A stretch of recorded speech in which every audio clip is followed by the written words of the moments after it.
Hello. आज का जो हमारा टॉपिक है that is the electromagnetic wave theory. हमारे पास आज है इलेक्ट्रोमैग्नेटिक थ्योरी। हालांकि ये सारे टॉपिक जो हम लोग शुरू किए हैं इलेक्ट्रोमैग्नेटिक थ्योरी के ही हैं, बट आज के टॉपिक में हम उस मैथमेटिकल प्रोसेस को डिस्कस करेंगे जिसके थ्रू मैक्सवेल ने इस थ्योरी को डेवलप किया था, इनिशियल इक्वेशंस जो हैं। तो पहला टॉपिक हमें यहाँ पे समझना पड़ेगा कि फ्री स्पेस में इलेक्ट्रोमैग्नेटिक वेव कैसे हम फ्री स्पेस की कंडीशन के लिए कैसे डिराइव करते हैं। इसके लिए हमें पहले मैक्सवेल इक्वेशन लिखनी पड़ेंगी।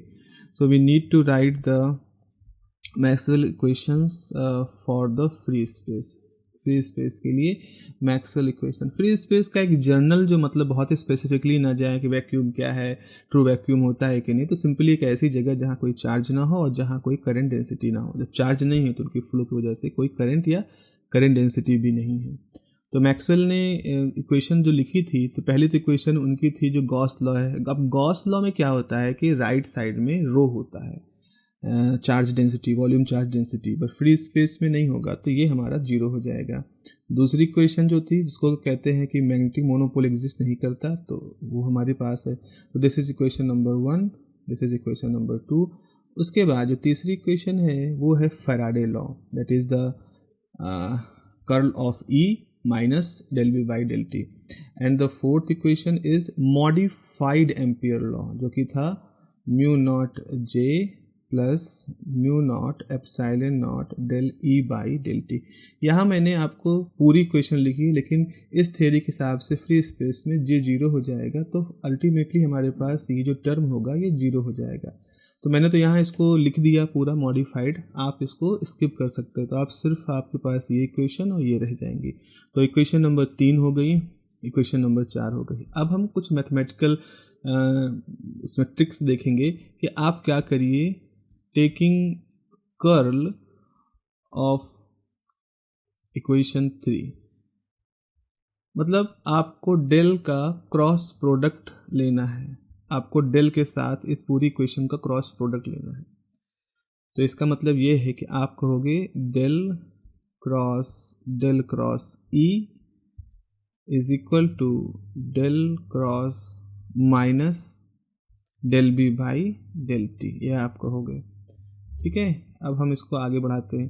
तो यहाँ पर क्या हो जाएगा, आपको एक वेक्टर कैलकुलस की एक फार्मूला याद रखना पड़ेगा कि अगर आपके पास इस तरह से हैं, 3 वेक्टर हैं, तो ये हो जाएगा del of del dot A minus del dot del A. इस तरह का फार्मूला बनता है, ये इसका एक फार्मूला है।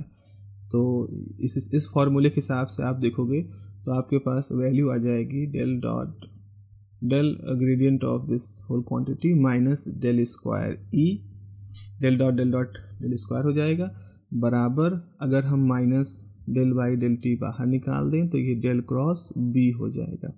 तो बी पे ये space operator, del operator apply हो जाएगा। ये पहला जो टर्म है this will be zero by first equation. देखो डेल डॉट ई जीरो होता है, तो ये पहला टर्म तो जीरो हो जाएगा। अब हमारे पास हो जाएगा del square E is equal to minus del by del T. यहाँ पे देखो del cross B question number 4 में, तो डेल क्रॉस बी जो है उसको हम लिख सकते हैं म्यू नॉट एप्सिलॉन नॉट के टर्म में। तो आप सीधे यहाँ पे लिखोगे mu naught epsilon naught del E by del T. Okay, minus cancel हो गया। यहाँ से आपके पास है del cross E is mu naught epsilon naught del two E by del T square बराबर जीरो। ये हमारी एक इक्वेशन बन गई 3 डायमेंशनल स्पेस में, जहाँ की हमारे पास डेल है। अच्छा, अगर आप यही काम इक्वेशन नंबर 4 से किए होते, मतलब इक्वेशन नंबर 4 का आप डेल लेते, फिर उसमें इक्वेशन नंबर 2 की वैल्यू रखते और फिर इक्वेशन नंबर 3 के उसमें सब्स्टिट्यूट करते, तो ऑल्सो वी मे गेट इसी तरह से del B mu naught epsilon naught del two B by del T square बराबर जीरो। ठीक है, ये हमारी इक्वेशन हो जाएगी। तो ये 2 इक्वेशन हो सकती हैं, जैसे आप ई की इक्वेशन भी बना सकते हो और बी के लिए भी आप इक्वेशन बना सकते हो। ये एक तरह की सिमेट्री है, एक सिमेट्री की ही प्रॉपर्टी है अब जो आ चुकी है डिस्प्लेसमेंट करंट टर्म जोड़ने की वजह से, जिसकी वजह से हमें इस तरह के सहूलियत मिल रही है। अब हमारे पास ये जो इक्वेशंस आ गई हैं, equation number 5, equation number 6, equation number 5 और इक्वेशन नंबर 6 जो हैं ये एक स्टैंडर्ड फॉर्म को बिलोंग कर रही हैं।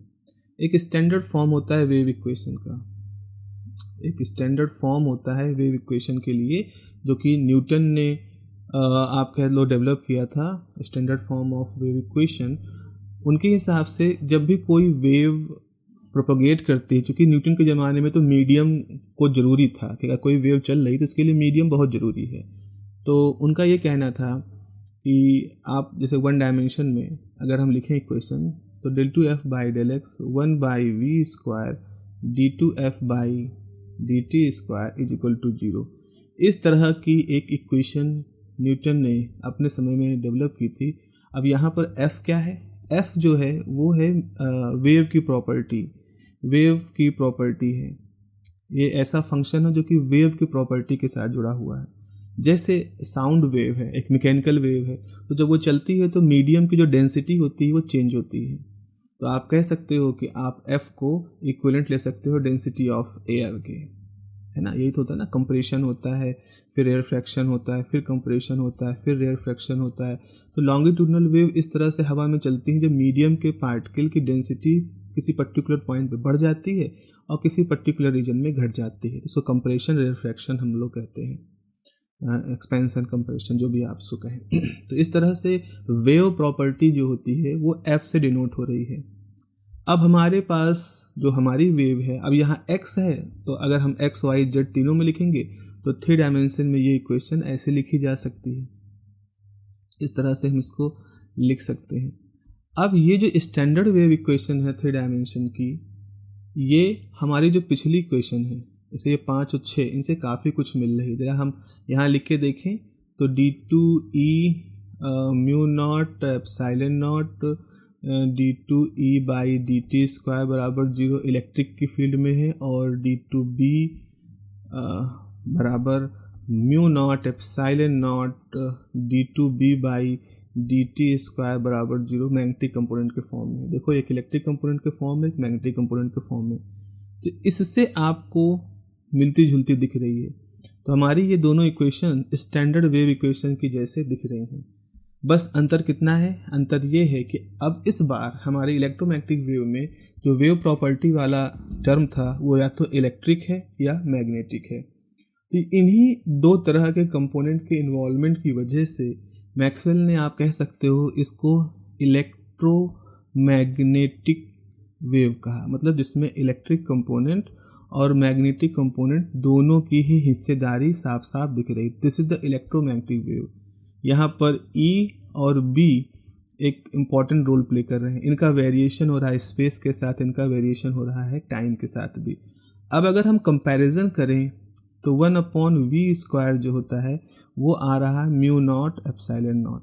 तो यहाँ से v बराबर हो जाएगा 1/√μ naught epsilon naught. Mu naught is the permeability of free space, epsilon naught is the permittivity of free space. इनकी स्टैंडर्ड वैल्यू होती है, जब उनको हम रखते हैं तो ये अंडर रूट वगैरह सब कुछ हो करके 3 × 10⁸ मीटर पर सेकेंड आता है। और उस समय मैक्सवेल के ज़माने तक और लोगों ने बहुत तरीके से एक्सपेरिमेंट कर लिए थे, तो उनको ये मालूम था कि c है, वेलोसिटी ऑफ लाइट जो है वो 3 × 10⁸ मीटर पर सेकेंड होती है। तो ऑलरेडी लोगों को मालूम था कि लाइट की वेलोसिटी 3 × 10⁸ होती है। थ्योरी से मैक्सवेल ने प्रूव किया कि उन्होंने एक ऐसे वेव के बारे में बात करनी शुरू की जिसकी वेलोसिटी 3 × 10⁸ मीटर पर सेकेंड है। तो ये हो सकता है, संयोग कह लें उस समय के लोगों ने जो कहा, या हम एक्सीडेंटली हमने एक ऐसी मैथमेटिक्स खोज ली है जो कि वेलोसिटी ऑफ लाइट या लाइट के प्रॉपर्टी की को शो कर रही है। तो यहाँ से ये कहना शुरू कर दिया गया, इसको एक्सपेरिमेंटली वेरीफाई भी किया गया कि जो लाइट है वो असल में एक इलेक्ट्रोमैग्नेटिक वेव है। तो लाइट इज़ इलेक्ट्रोमैग्नेटिक वेव। समय के साथ एक्सपेरिमेंट होते गए और लोगों को ये मालूम चल गया कि इलेक्ट्रोमैग्नेटिक वेव एक जनरल टर्म है, एक जनरल टर्म है जो कि एक्सरे से ले करके रेडियो वेव तक आप इलेक्ट्रोमैग्नेटिक वेव कह सकते हो। इसमें एक रीजन आता है वायलेट से लेकर के रेड तक का, लगभग कह लो 4000 एंगस्ट्रॉम से लेकर के 7000 एंगस्ट्रॉम तक का एक रीजन आता है।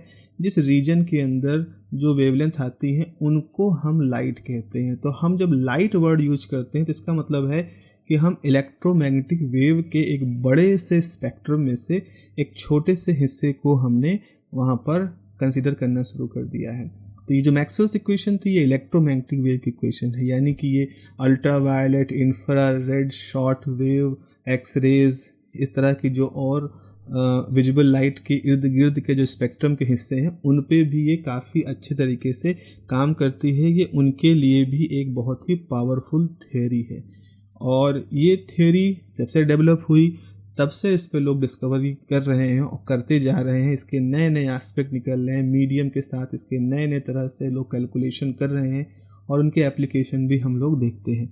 तो कम्युनिकेशन सिस्टम में जो भी कुछ हम देख रहे हैं उसमें बहुत बड़ा योगदान है इलेक्ट्रोमैग्नेटिक वेव के सॉल्यूशंस का। इनको लोगों ने अलग अलग तरीके से सॉल्व किया है, अलग अलग तरह से इसके रिजल्ट निकाले हैं। Okay, so this is all about the electromagnetic wave. Okay, thank you.